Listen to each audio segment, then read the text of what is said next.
Greetings LEGO fans, and welcome to this week's rather large build, where, straight from the Wizarding World of Harry Potter, we have Diagon Alley, kit number 75978 at 5,544 pieces.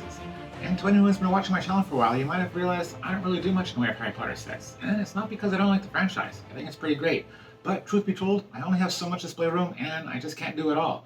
So you might be asking yourself, why would I have jumped into such a large kit? And this thing's over a meter long. And the answer to that will be in the review at the end. But for now, I'm definitely looking forward to getting a closer look at this. So let's look at the box, see how many bags we have in here. I think there's going to be quite a lot of them. And then get this build underway.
So here we have it, Diagon Alley, with 7 different establishments that can easily be broken down into 4 separate sections. We've got the Wand Shop, Scribulous, Quidditch Supplies, the Daily Prophet, Ice Cream Shop, Bookstore, and Weasley's Magic Shop. Now, before breaking this down to its 4 sections and getting a closer look at each of these buildings, I'd like to preface this by saying that while I do love the franchise, it has been a while since I've seen the movies, and as such, it's entirely possible that I might miss some details, get something a little bit wrong, so if I do, please forgive me. For the first of our 4 sections, we have the Ice Cream Shop and the Bookshop Flourish and Blots. The Ice Cream Shop has a very bright yellow exterior, pale yellow bricks, a nice shingled roof with some cool texture to it, a lovely 2-tone awning, and a cute little spot outside where the patrons can sit and enjoy their ice cream. Right next door at Flourish and Blots The green, brown, and black exterior reminds me of an Irish pub. Right down in front, on either side of the main entrance, we have a pair of book stands filled with a variety of different books of shape, size, and colors, and just behind that, we have two large sets of windows with many small panes of glass, with the display of the left-hand window showing Gilderoy Lockhart's book, Magical Me. And up on the second floor, there's a very large bay window that's flanked on either side by a pair of black decorative dragons. Swinging around to the back and returning to the ice cream shop, the first thing you find over on the right-hand side is a poster attached to the wall with today's suggestions of ice cream flavors. In the center of the room, there's an ice cream counter with a few items sitting on it, and over on the back wall, shelves with a whole variety of different ice cream cups. And up on the second floor, it looks like a cozy little tea room with a comfortable orange armchair, reading lamp, a table with a little tea set, and a cute little rug right in front. And then back to the bookshop, over on the left-hand side, there's a tall 3-level bookshelf, which is partially obscured by a tall, precariously stacked series of books. A little higher than that, and below the railing to the second floor, it's written Diagon Alchemy. And to get up to the second level, unlike the ice cream shop, the bookshop has a pair of stairs that you can just lower down. Up here at the top of the stairs, there's a little poster for Flourish and Blots. In the window, there's a stand with an open book and a nice lantern, and again over on the left-hand wall, another bookshelf, and a few more stacked books. Next up, we have the rather stately-looking storefronts of Ollivanders and Scribulus. Ollivanders, as it says above the main entrance, makers of fine wands since 382 BC, is a rather majestic-looking building, with its two sets of narrow but tall bay windows that extend all the way from the ground floor up to the second floor, with its yellow windows, tan bricks, and grey trim, and up top having a little jaunty, amusing little chimney, which is right next to a very ordinary-looking chimney. And right next door, we have Scribulus, where you can buy quills, ink, and parchment, basically the original office supply store, having a very bold square bay window in front, blue trim throughout, and grey bricks, which I find matches very well. And then, before going to the back of these shops, we have 3 owls. A pale and dark brown one sitting on the windows above Ollivanders, and a white one in flight, which I believe is Hedwig, carrying a newspaper with the headline of The Boy Who Lived, which is another reason why I believe this is the second Harry Potter movie. Coming around to the back and returning to the wand shop, over on the far hand side, on both first and second floor, we have 2 large shelf systems, each filled with many boxes, each filled with a different type of wand. And on each of these shelves, there is one box that you can remove and expose the wand within. And there are many more wands to be found throughout the shop. Starting on the second floor, there's a desk right in the center, which has an open box with a wand within. In the bay window on the left-hand side, there's a display with a few more boxes. Coming down to the first floor, behind the cash register, in that display, we have, again, some more boxes of wands. And finally, the wand shop also has a pair of stairs that do swing out. And beneath these stairs, again, we have more boxes with more wands. Then over at Scribulus, right in the center of the room, we have a table with some parchment, a lamp, an ink and quill. On the left-hand wall, a display with a whole variety of quills and many inkwells. And in the window, a nice big scroll on display. And then over on the second floor, once again, not quite sure how we get here because we have no stairs, but hey, there's a wizard, so there's a fireplace in here, then maybe that's for transportation. And then there's a ratty old couch, a little throw rug in front of it, and a dresser, which has a little bottle of red liquid, and a skull right next to it. And I'm not really sure what either of these are about. For the third module, we have a rather pink building, which contains mainly the Quidditch supply store, but also has a small amount of space for the Daily Prophet. The Quidditch supply has the most grandiose front display of the entire set, with 2 large sets of windows, each comprised of many small panes of glass, surrounded by a dark, deep, rich red paint job, and the entire thing, being leaning slightly outward, creates a very pleasing display. Right next door is a rather small but fairly ornate front door to the Daily Prophet.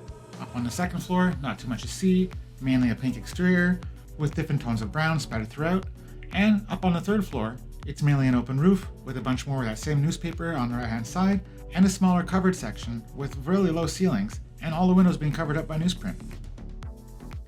Having a look at the interior of the Quidditch store, over on the right hand side on the first floor, first thing we see on display is the Nimbus 2000, which I understand is the broom of choice for playing Quidditch, which is sitting on display, which just beneath it has something in it which has the colors of the 4 houses, perhaps these are the uniforms.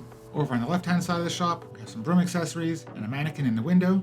Up on the second floor, there's another mannequin, some more brooms on display with a sign saying feel free to test drive any of the brooms. And over on the right hand side, we have a display, again, having some boxes or something in it with the colors of the 4 houses. I'm assuming these are also uniform related. And then over on the left, at the Daily Prophet, there's not really much going on here. On the floor, there's a box containing a whole pile of newspapers, again, having the same headline, The Boy Who Lived. On the wall, there's a variety of different articles on display. Near the ceiling, there's a large cobweb with a spider in it. I'm not really sure what the significance of this is.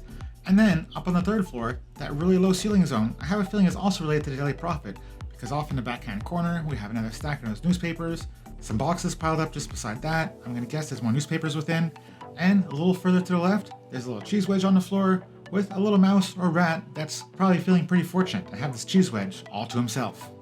And now to the fourth and final module, which is composed almost entirely of Weasley's Magic Shop. But in addition to that, over on the left hand side, we also have the entrance to Nocturn Alley, which is a little subdivision of Diagon Alley where a lot of the seedy, more criminal elements tend to gather. And as for Weasley's shop, this is definitely the most vibrant of all the buildings, having very bright orange windows and some pale purple brickwork, not to mention out of the bay windows that stretch from the first floor all the way up to the second floor and wrap all the way around the corner of the building, giving the most wide viewing angle of any of the bay windows in this set. Also has a giant figure sticking out of it, with his torso filling the second story bay windows, and his arms sticking out to either side, his head sticking out the top, and wearing a little top hat, which, by pressing this little lever, you can get this giant statue to greet you by raising and lowering his top hat. Around the orange windows, there's many slogans written: Disastrous Delights, The Best in Jesting, Weasley Wizards Wheezes, Shenanigans for All, and Always Wheeze Guaranteed. Around the left-hand side of the building, there's a few things of note here. At the bottom, we have a sticker that's marked Dark Magic with some kind of creature on it. Just above that, a giant boxing glove, W, electrical bolts flying out of it, and above that again, Jinx Off. And to be honest, I can't tell you what any of this is. And then coming around to the back of this building, we find the interior to be every bit as wonderful and colorful as the exterior. Each floor is loaded with displays, some freestanding in the middle of the room with multiple levels, other leaning against the walls. All the shelves are filled with products, colorful, sparkly, wonderful, and magical. We have Dancing Doxy, Fred Weasley's Basic Blaze box, and many other colorful packages, products, and even a geode, making the entire interior an explosion of colors that's just fun for the eyes. Then we have two little accessories to sit on the street outside the shops. First up, we have what looks to me like a magical candy fountain, which sits outside the Weasley shop, and a desk to go outside the bookstore so Gilroy can sign his books. With the shops all covered, and before we get to the full display of minifigs, I first want to touch on this little display, where we have Hagrid carrying his pink umbrella, a young Harry Potter sitting on a stand with a plaque in the back reading, "Welcome Harry to Diagon Alley." And now to the minifigs, where, first up, we have Garrick Ollivander, Hagrid, Gilroy Lockhart holding his book, not looking so sure of himself, two Harry Potters, one for the display stand, one to go with the scene. I'm not really sure why they did that, but here we are, each of them having the same set of double faces, and one Hermione Granger. For our second set of minifigures, we have Lucius Malfoy, the twins George and Fred Weasley, each wearing matching outfits with only a small color change between them, with one wearing a brown and one wearing a green vest. Then, just beneath his father, we have Draco Malfoy. Just beneath their older brothers, we have Ron and Ginny Weasley, which, being a redhead myself, I'm really pleased to see a family of redheads. For our final set of minifigs, we have Flora and Fortens from the ice cream shop, holding a quadruple scoop of chocolate ice cream, the Daily Prophet photographer, who in the movies was never named, but definitely has his camera with him. Then we have Molly, the mother of the Weasley family. And finally, three owls that we saw earlier. I believe the white one to be Hedwig, with his wings spread wide. The pale brown one has got one eye closed. I'm not sure if he's winking at us or if he was sleeping and he just opened one eye to peek around. And the dark brown one, who's sitting there, eyes wide open, very aware of what's going on around him. And that pretty much covers for the things that I could identify in this pretty cool Diagon Alley set. A set that I feel scores quite well in play, display, and parts to reuse. As for play, clearly this is not an action play set. There's no cars to drive around, no ships to fly around, and the minifigures don't even fit on the broom, so you can't even fly them around. But just like the modulars, if you like setting up scenes, recreating the famous scenes from the movie, or setting up your own narratives, there's a lot of options, a lot of possibilities, and definitely a lot of fun to be had here. As for display, being over a meter long, having lots of vibrant colors, being very recognizable scene from the movie, this is definitely going to gather some attention, especially from the Harry Potter fans out there. And taking the minifigures and setting up the scenes, either straight out of the movie or from your own imagination, only adds to the display value, bringing fun and display together into one activity, which is absolutely fantastic and largely my main reason for loving the modulars so much. And as to parts to reuse, I think this set is absolutely fantastic. At 5,500 pieces, in a whole wide range of colors, shapes, and sizes, there's a lot of things you can do with these pieces. And to be honest, that is actually the main reason that I bought this set. I'm I'm sure that'll upset some people to know that I'm not planning on keeping this assembled because it is really a great display set, but personally, I want to start making some of my own modulars, and this set, in my opinion, is a great launch point for it. There's also a few pieces in here that I find to be a little more unusual, a little more uncommon, or even rare to find, but nothing that I would say would really draw me in to buy a set for these pieces. But I definitely feel that these pieces are worthy of a mention. For my final thoughts, who this set would be best suited for, I think it goes without saying that if you're a Harry Potter fan and have already been collecting a lot of the larger sets, the castles and other buildings, then I feel this is an obvious choice for you. If you like the way this building looks and would like to add them into your modular city, that can certainly be done. They don't have backs, but if your city is only viewed from one side, then that's not really a big issue. You could certainly add the backs later if you so choose. Or maybe you're in my camp, where you look at this set and you see a lot of pieces that you want to reuse, and that's pretty great in and of itself because it's Lego. No one says you have to keep the original set assembled.